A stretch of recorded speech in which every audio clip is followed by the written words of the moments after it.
जय हिंद प्रिय साथियों, स्वागत है आपका कक्षा 10वीं एनसीईआरटी मैथ्स के अध्याय 3 प्रश्नावली 3.1 के प्रश्न क्रमांक 4 को आज हम हल करने वाले हैं। इसके पहले हमने प्रश्न क्रमांक 1, प्रश्न क्रमांक 2, प्रश्न क्रमांक 3 के सभी सवालों को हल किया है। तो जिन प्रिय साथियों ने अभी तक प्रश्न क्रमांक 1, प्रश्न क्रमांक 2 और प्रश्न क्रमांक 3 के सवालों को नहीं देखा है, आपसे गुजारिश है कि आप उन सभी पार्ट को जरूर देखें ताकि आप आने वाले सवालों को आसान तरीके से समझ सकें।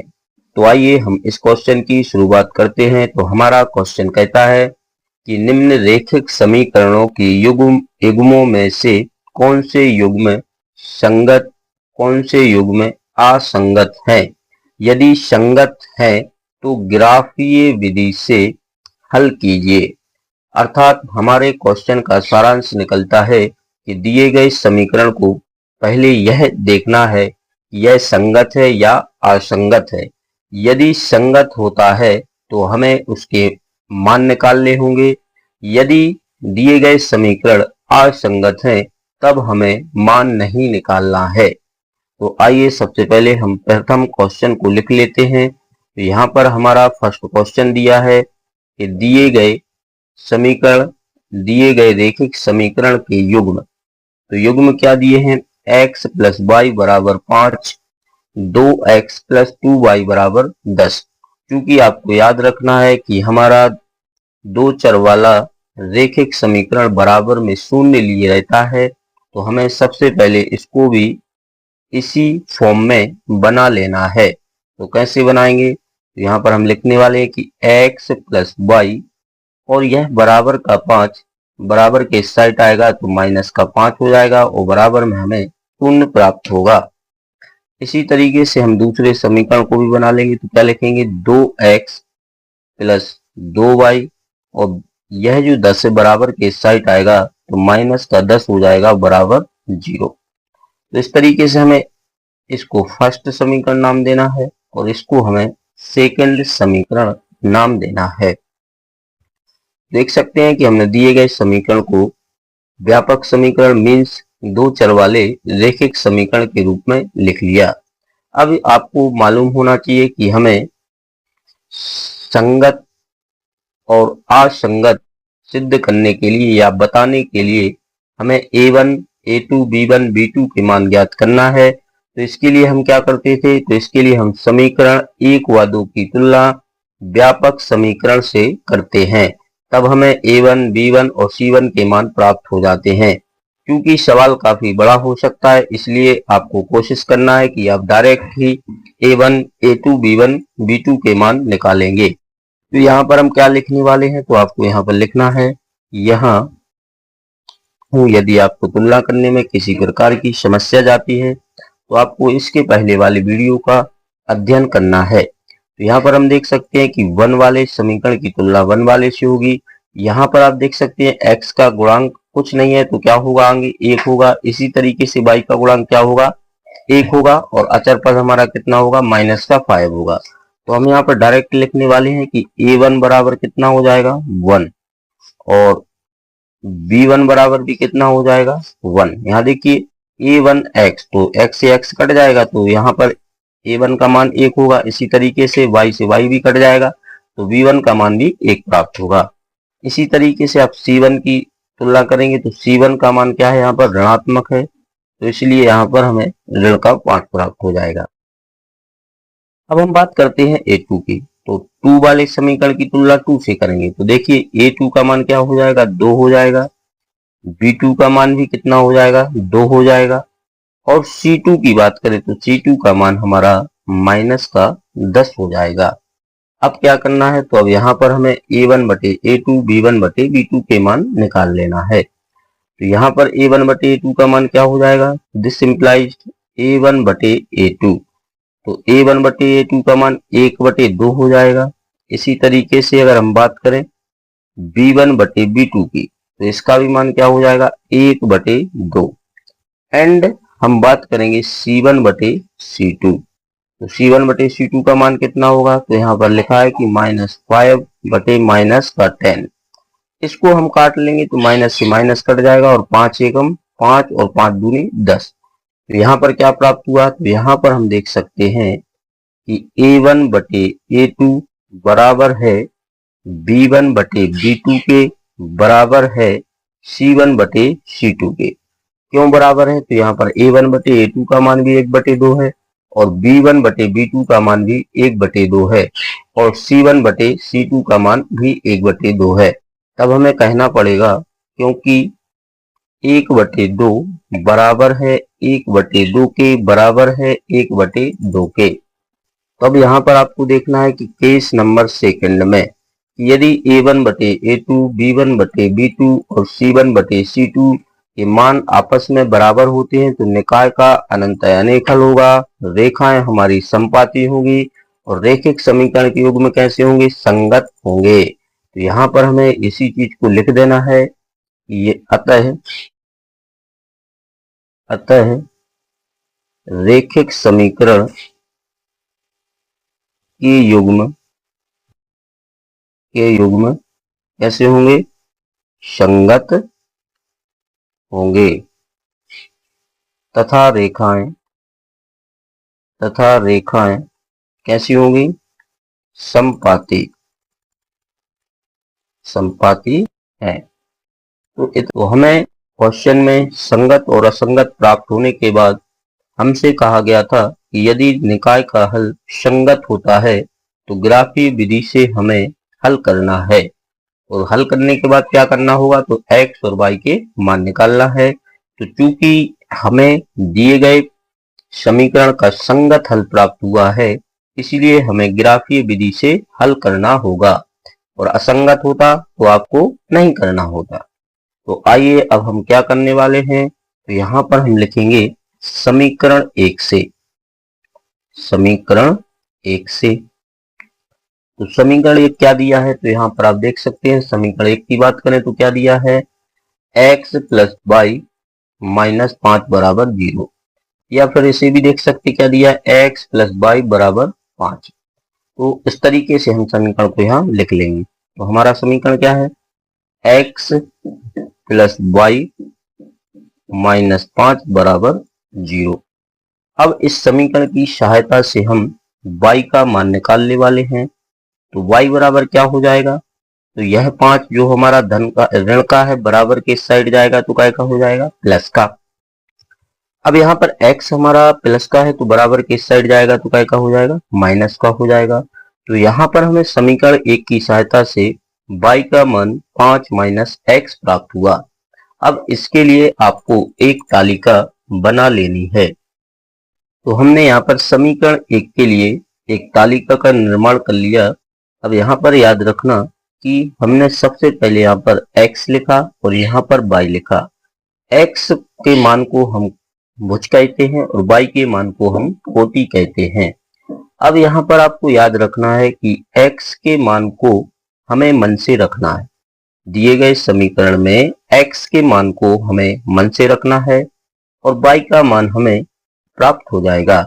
जैसे मैं x का मान यहाँ पर 0 रख दूं, x का मान क्या रख दूं, 0, तो y का मान क्या होगा, देखिए जैसे ही मैं 0 रखता हूं तो y बराबर मुझे 5 प्राप्त हो जाएगा। अब यदि मैं y का मान 5 ही रख दूं, x का मान 5 रख दूं, तो x का मान जैसे ही मैं 5 रखूंगा तो 5 में से 5 जाएगा तो क्या प्राप्त हो जाएगा, 0 प्राप्त हो जाएगा। तो यहाँ पर हमें समीकरण 1 की तालिका प्राप्त हुई। इसी तरीके से अब हमें समीकरण 2 की हेल्प से एक तालिका बना लेना है। तो समीकरण 2 क्या है हमारा, 2x प्लस 2y माइनस 10 बराबर 0। तो इसे हमें लिख लेना है। क्या है हमारा समीकरण, 2x प्लस 2y माइनस 10 बराबर 0। आप भी देखिए क्या दिया है कि 2x प्लस 2y माइनस 10 बराबर 0। इस समीकरण को मैंने यहाँ पर लिख लिया। अब क्या करना है, तो यहाँ पर हमें फिर से y का मान निकालना है। तो मैं यहाँ पर लिखूंगा, थोड़ा सा डायरेक्ट लिखना है क्योंकि सवाल बड़ा होने के कारण कभी कभी हमें शॉर्ट तरीका भी यूज कर लेना चाहिए। यानी कि ये यह माइनस का 10 से बराबर के साइड जाएगा तो क्या हो जाएगा, प्लस का हो जाएगा।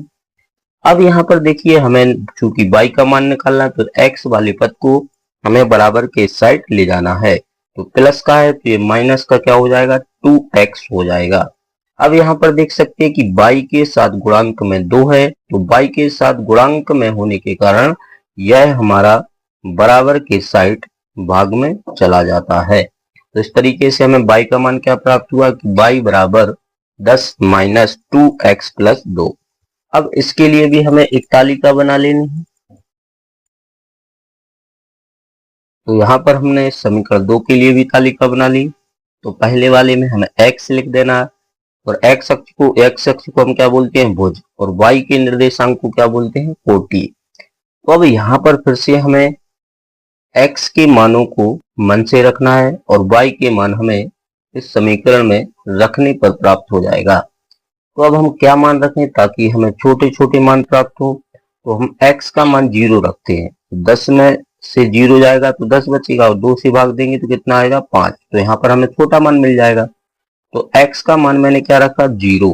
0 रखने से यह पद हमारा 0 हो गया और जैसे ही 0 हुआ तो 10 में से 0 गया तो 10 बचेगा और नीचे हमारा 2 है तो 2 पंचे 10, क्या प्राप्त हो जाएगा, 5 प्राप्त हो जाएगा। अब यदि मैं x का मान 5 रख दूं, x का मान क्या रख दूं, 5, तो 5 दूनी कितना हो जाएगा, 10, और 10 में से 10 जाएगा तो क्या बचेगा, ऊपर 0, और 0 में जब हम 2 से भाग देंगे तो क्या आएगा हमारा 0। तो इस बार हमने x का मान क्या रखा, 5, और जैसे ही 5 रखा तो हमें y का मान क्या प्राप्त हुआ, 0। तो इस तरीके से आपको कोशिश करना है कि आप डायरेक्ट मान निकाल सकें।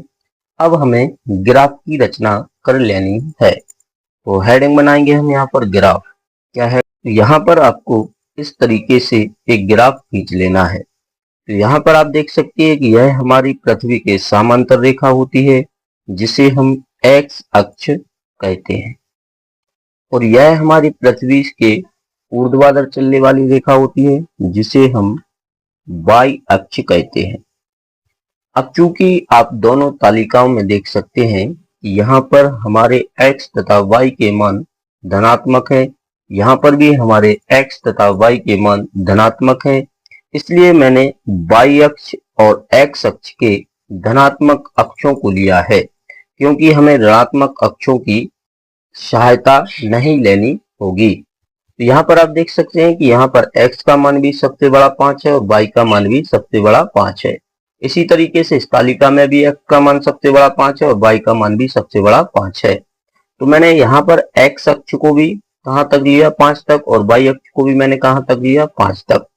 अब हम जानते हैं कि जहां पर क्षैतिज रेखा एवं ऊर्ध्वाधर रेखा काटती है उस बिंदु को हम मूल बिंदु बोलते हैं और उसके निर्देशांक क्या होते हैं, 0 0 होते हैं।